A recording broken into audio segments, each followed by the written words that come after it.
Hi hello welcome to SR real blogs friends. నేను మీ రఘు. అందరూ ఎలా ఉన్నారు? ఈరోజు ఈ వీడియోలో నేను మీకు పూరి అండ్ కోనార్క్ గురించి కంప్లీట్ ఇన్ఫర్మేషన్ ఇస్తున్నాను ఫ్రెండ్స్. వీడియోని ఎక్కడ స్కిప్ చేయకుండా చివరి వరకు చూడండి. నేనైతే వైజాగ్ నుంచి పూరి రైల్వే స్టేషన్ చేరుకొని అక్కడే క్లాక్ రూమ్లో నా లగేజ్ పెట్టేసి ఫ్రెష్ అయ్యి ఆటో రిక్షా అంటే ఎలక్ట్రికల్ బ్యాటరీ ఆటో పట్టుకొని డైరెక్ట్గా టెంపుల్ దగ్గరికి వచ్చేసాను ఫ్రెండ్స్. ఇప్పుడు మీరు చూస్తున్న ఈ విశాలమైన రోడ్ల మీదే పూరి రథయాత్ర జరుగుతుంది ఫ్రెండ్స్. జగన్నాథ స్వామి రథయాత్ర. అందుకే ఈ రోడ్లన్నీ బాగా వైడింగ్ చేశారు. ఒకప్పుడు బాగా ఇరుగ్గా ఉండేవి. ఇక్కడ మన ఆటో రిక్షాస్ అన్నీ ఒక ప్లేస్ వరకే అలౌ చేస్తారు ఫ్రెండ్స్. రిక్షాస్తో పాటు రైల్వే స్టేషన్ నుంచి ఈ ప్లేస్కి చేరుకోవడానికి ఓఎస్ఆర్టీసీ బస్సెస్ ఇంకా ఇతర వెహికల్స్ కూడా ఉంటాయి ఫ్రెండ్స్. మన ఓన్ వెహికల్స్లో కార్స్లో కానీ బైక్స్ మీద కానీ వచ్చినప్పుడు ఇక్కడ చూపిస్తున్న పార్కింగ్ ప్లేస్ ఇది పూరి సంస్థానికి చెందిన పార్కింగ్ ప్లేస్ ఫ్రెండ్స్. దీనికి ఆపోజిట్గానే పూరి సంస్థాన్ అనే ఈ బిల్డింగ్లో మనం అకామిడేషన్ కూడా ప్లాన్ చేసుకోవచ్చు.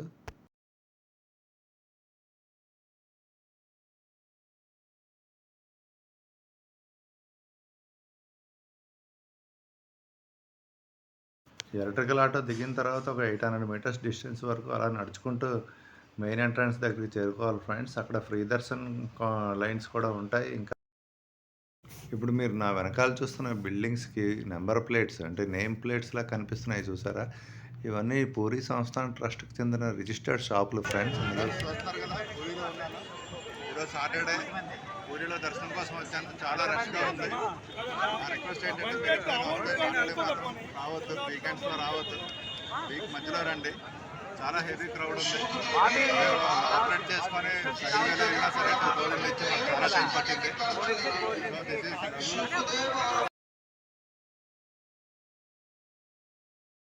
ఫ్రెండ్స్, మెయిన్ టెంపుల్ లోపలికి మొబైల్స్ కానీ చెప్పల్స్ కానీ అలౌ లేవు ఫ్రెండ్స్.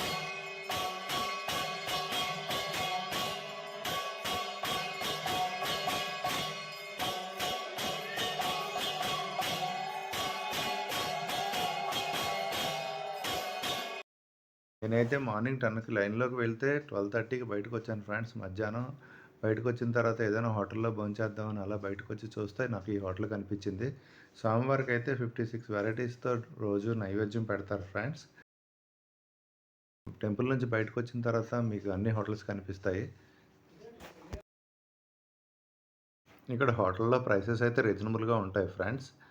ఇక్కడ మన రైస్తో పాటు కంపల్సరీ చపాతీ ఇస్తారు ఫ్రెండ్స్. ఇదిగో ఈరోజు నా మధ్యాహ్నం మీల్స్ ఇదే ఫ్రెండ్స్. కంప్లీట్ చేసుకున్న తర్వాత పూరి బస్ స్టాండ్ నుంచి బస్సెస్ అవైలబుల్గా ఉంటాయి ఫ్రెండ్స్. కోనార్క్ వెళ్ళడానికి అప్రాక్సిమేట్లీ 35 కిలోమీటర్ డిస్టెన్స్ ఉంటుంది. మీకు ఆన్ ది వేలో చంద్రపహాడ బీచ్ అనే ఒకటి కనిపిస్తూ ఉంటుంది.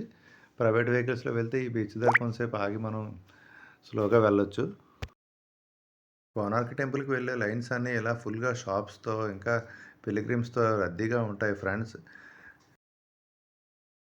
ఏ షాప్ చూసినా ఏ వస్తువు చూసినా కొనాలనిపిస్తుంది ఫ్రెండ్స్. పిల్లలతో కానీ ఫ్యామిలీస్తో లేడీస్తో వెళ్తే మన పర్సులన్నీ ఖాళీ అయిపోతాయి ఫ్రెండ్స్. చూసారు కదా ఇక్కడ క్రౌడ్ ఎంత ఎక్కువగా ఉందో. ఈరోజు సాటర్డే అవ్వడం, వీకెండ్ అవడంతో పెద్ద సంఖ్యలో అన్ని రాష్ట్రాల నుంచి భక్తులు వస్తారు ఫ్రెండ్స్. ఇక్కడ మన ఇండియన్సే కాకుండా ఫారినర్స్ కూడా చాలా ఎక్కువ మంది కనిపిస్తారు ఫ్రెండ్స్. ఎందుకంటే ఈ temple world recognised UNESCO certification ఉన్న టెంపుల్ కాబట్టి మనకన్నా ఫారిన్ టూరిస్టులు ఎక్కువ మంది కనిపిస్తారు ఫ్రెండ్స్.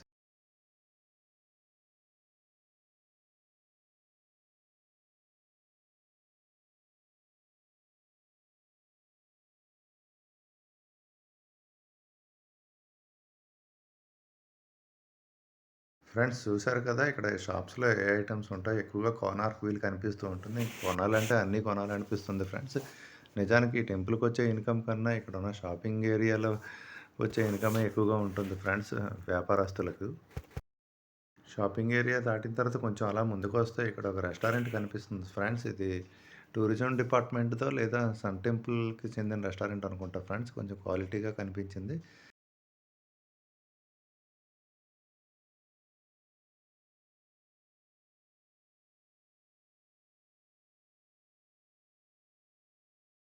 ఆ రెస్టారెంట్ నుంచి కొంచెం అలా ముందుకు నడుచుకుంటూ వస్తే టికెట్ తీసుకునే కౌంటర్ కనిపిస్తుంది ఫ్రెండ్స్. ఇక్కడ టికెట్‌తో పాటు ఎవరైతే ఈవినింగ్ విజిటర్స్ ఉంటారో వాళ్ళకి సౌండ్ అండ్ లైట్స్ టికెట్స్ కూడా వస్తాయి ఫ్రెండ్స్. ఒక పర్సన్‌కి entry ticket 35 rupees friends. Sound and light show అయితే 50 రూపీస్ ఫ్రెండ్స్. కానీ లైట్ షో స్టార్ట్ అయ్యేదే 7:30కి ఫ్రెండ్స్. 7:30 నుంచి 8, 10 వరకు ఇస్తారు. ఇక్కడ టైమింగ్స్ ఈ బోర్డు మీద చూడొచ్చు మీరు. ఈ సన్ టెంపుల్ ఎంట్రన్స్‌లో మీరు చూస్తే ఇక్కడ లయన్స్ గేట్ అని ఉంటుంది ఫ్రెండ్స్. ఇక్కడ కొన్ని స్టెప్స్ ఉంటాయి. ఇవి ఎక్కిన తర్వాత పైకి వెళ్ళాలి. కొంచెం పైకెక్కిన తర్వాత కిందకి చూస్తే చుట్టుపక్కల ఉన్న ఏరియా అంతా కనిపిస్తుంది ఫ్రెండ్స్. అద్భుతమైన ల్యాండ్‌స్కేపింగ్ ఉంది. ఈ టెంపుల్ చుట్టూ ఎంతో విశాలమైన మైదానం ప్రాంతంలా కనిపిస్తుంది. అప్పట్లోనే ఏ టెక్నాలజీ అందుబాటులో లేని సమయంలో ఇంత పెద్ద టెంపుల్ నిర్మించారు ఫ్రెండ్స్. ఇది అరౌండ్ 13th సెంచరీలో నరసింగదేవ అనే రాజు చేత నిర్మించబడిందని హిస్టరీలో ఉంది ఫ్రెండ్స్. దీని మీద చూస్తే మీరు ఈ మొత్తం స్టోన్ కార్వింగ్ స్ట్రక్చర్ ఉంటుంది ఫ్రెండ్స్. ఫ్రెండ్స్ ఇప్పుడు మీరు చూస్తున్న ఈ సన్ టెంపుల్ మన ఇండియన్ కరెన్సీ నోట్స్‌పై ఏదో ఒక నోటు మీద ఉంటుంది. మీకు ఆన్సర్ తెలిస్తే కింద కామెంట్ సెక్షన్‌లో కామెంట్ చేయండి ఫ్రెండ్స్. ఫ్రెండ్స్ ఈ కోనార్క్ సూర్య దేవాలయం అద్భుతమైన శిల్పకళా సంపదకు నిలయం ఫ్రెండ్స్. ఫ్రెండ్స్ ఇప్పుడు మీకు కనిపిస్తున్నది సూర్య దేవాలయంలో అత్యంత ఎత్తైన స్ట్రక్చర్ ఫ్రెండ్స్. దీన్ని అరుణ స్తంభం అంటారు. నార్మల్గా ఉండే హైట్ కన్నా అంటే మిగతా స్ట్రక్చర్స్ 100 ఫీట్స్ వరకు హైట్ ఉంటాయి ఫ్రెండ్స్. ఇది ఒకటే 200 ఫీట్ వరకు ఉంటుంది. దీన్నే ముస్లిం రాజులు కొంతమంది డ్యామేజ్ చేసి అందులో ఉన్న విలువైన మ్యాగ్నెట్స్ అవి తీసుకొని వెళ్ళిపోయారని చెప్తారు ఫ్రెండ్స్. ఈ టెంపుల్ ఎక్కడానికి అదే ఈ మెయిన్ అరుణ స్తంభం ఎక్కడానికి చుట్టుపక్కల వేసిన ఫౌండేషనే అరౌండ్ 50-60 ఫీట్ ఉంటుంది ఫ్రెండ్స్.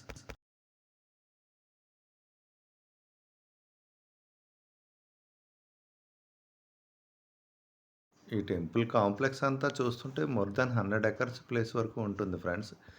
అలా చూసుకుంటూ సరౌండింగ్స్ అన్నీ అబ్జర్వ్ చేసుకుంటూ వస్తే మీకు ఒక దగ్గర కోనార్క్ వీల్స్ కనిపిస్తాయి ఫ్రెండ్స్. ఇవి మొత్తం 12 వీల్స్ ఉంటాయి ఫ్రెండ్స్ టెంపుల్ చుట్టూ. ఒక్కొక్క టైంలో 1 అవర్ వరకు ఈ ఈ కోనార్క్ వీల్ మీద సూర్యకిరణాలు పడతాయని దాని ద్వారా టైం తెలుసుకుండేవారని చెప్తారు ఫ్రెండ్స్ హిస్టరీలో.